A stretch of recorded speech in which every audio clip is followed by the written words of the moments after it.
If you aren't watching Doom Patrol, you need to be. What's up, YouTubers of the world? MegaGeek Mixer here, ready to review to you guys episode 6 of Doom Patrol. But before I go in, I want to let you guys know that this Sunday, all the way to Monday, I will be in Burbank, California, where I've been given a personal invite from DC to see an advanced screening of Shazam, which comes out in April. And also, an all-day event at Mention Studio or something.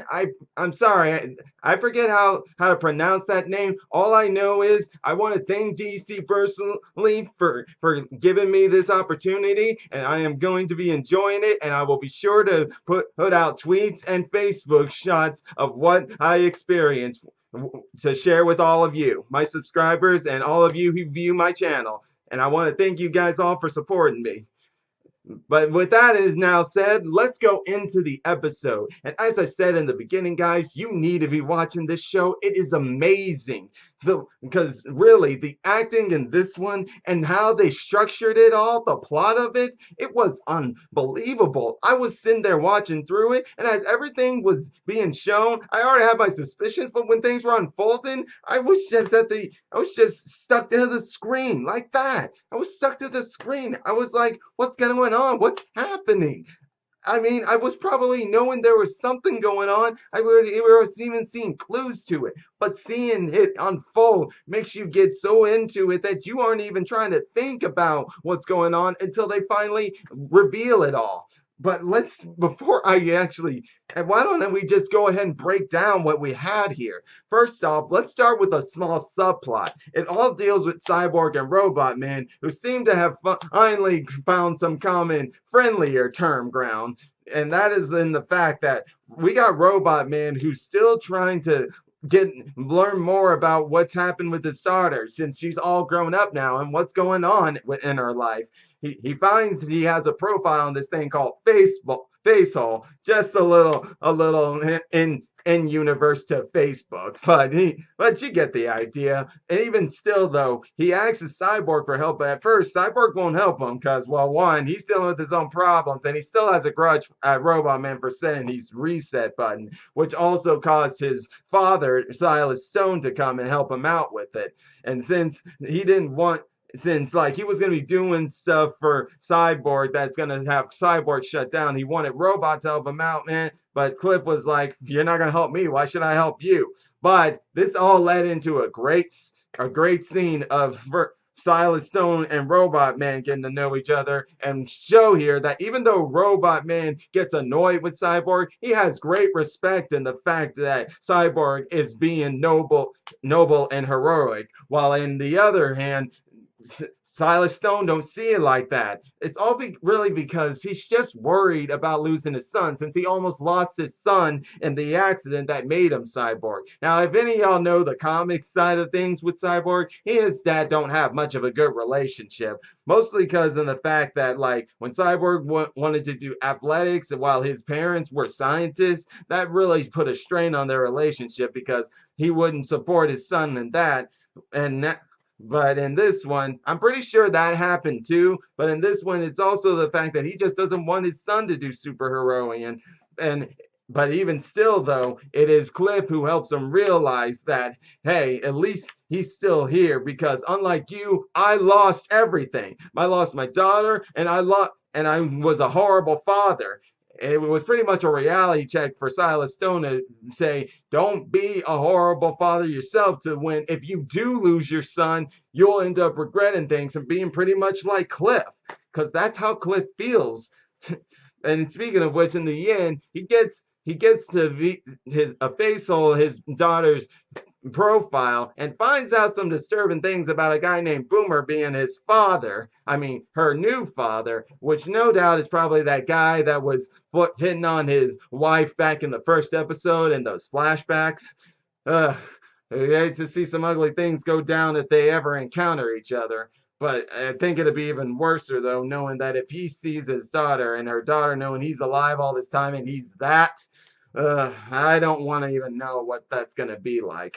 But with that out of the way, let's go into the big plot of this episode that really stole the entire show. And that was the fact that Crazy Jane was looking for a group called the Doom Patrol. So in this universe, the Doom Patrol, the first ever Doom Patrol, isn't the team we've been seeing who's working their way to becoming the Doom Patrol. Instead, it was three people who Chief was with before.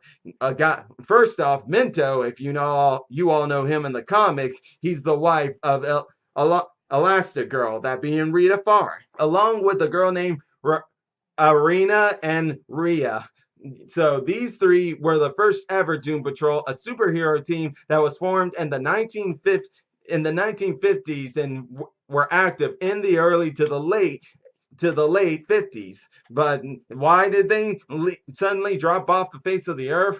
Well, that's unfortunately why Crazy Jane was seeing them and why Mr. Nobody made them see him. You see, they actually fought Mr. Nobody, and it didn't end so well. Mr. Nobody, who got, with his powers, got into them so bad with their dark sides, their dark fears and stuff, that it really took a toll on them to where they're pretty much psychologically not well.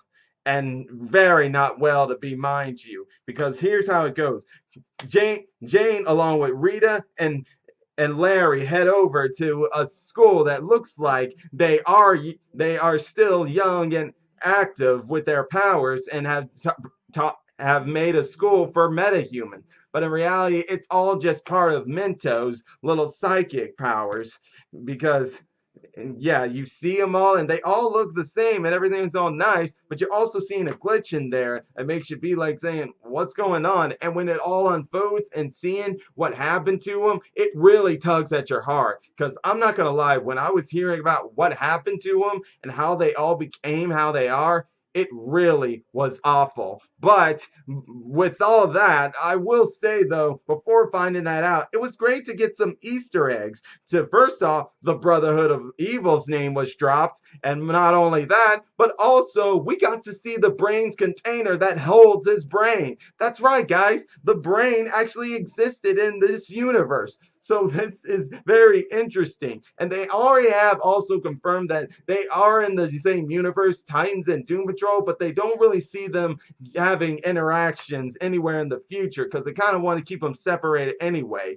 But still, though, seeing that reference there and confirmation of the Brotherhood of Evil being in there was awesome.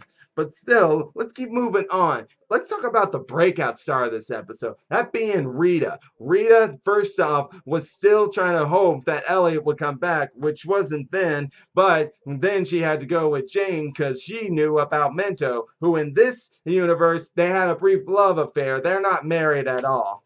And it turns out the reason they broke up is because of something Rita did in her past. You see, in her past, when Rita was still trying to go into acting, she had trouble with it because she still had trouble with her powers, that she accidentally killed someone.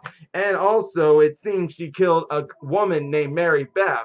And from the looks of it, sounds like it seems she murdered her, which I don't believe that.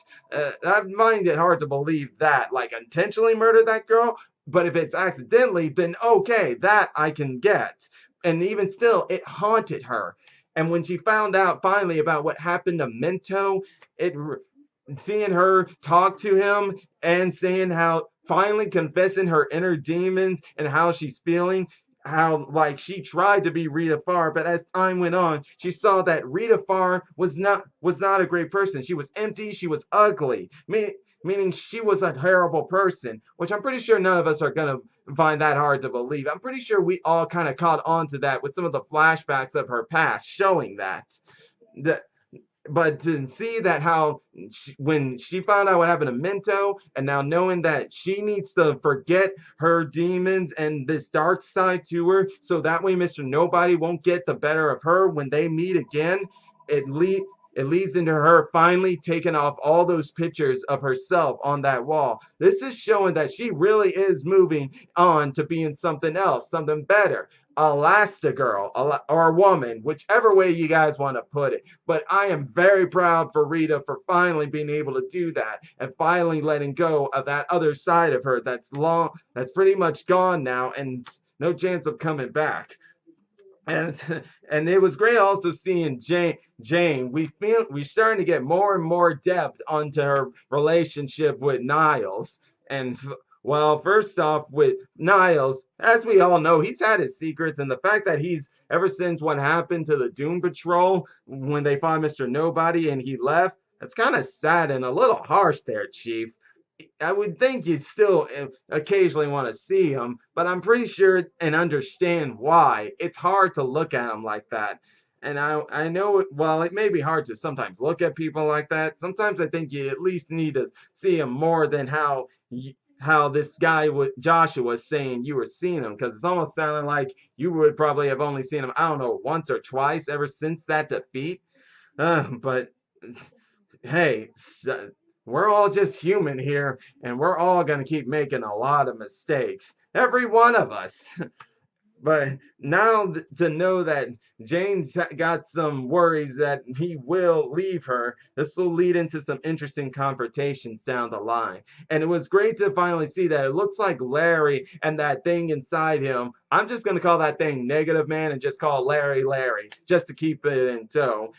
It was great to see these two seem like they're finally finding some common ground with each other. At least that's what I'm liking to hope, so they can really start to be a very better asset to the team, because it was really Negative Man who helped save the team when Mento was releasing that psychic wave that was attacking everyone. And speaking of which, when Jane was getting scrubbed up by all those puzzle pieces. I'm not gonna lie, that was scary seeing. I'm like, is she gonna suffocate or something, or what's happening? Back when I didn't understand what was kind of going on. I kind of was feeling that it had to be Mento, but I still didn't have full understanding of it then. But that'll be all for today, guys. And hey, if you people who are watch my channel off and on are subscribers and don't watch this show and feel that it might be a show worth watching, I say yes, it is worth watching. The thing about Doom Patrol is it's random. It's all filled packed of weirdness you never see around. But that's what the Doom Patrol is all about. They're outsiders, misfits who take on all these weird things. And that's why this show is perfect for it.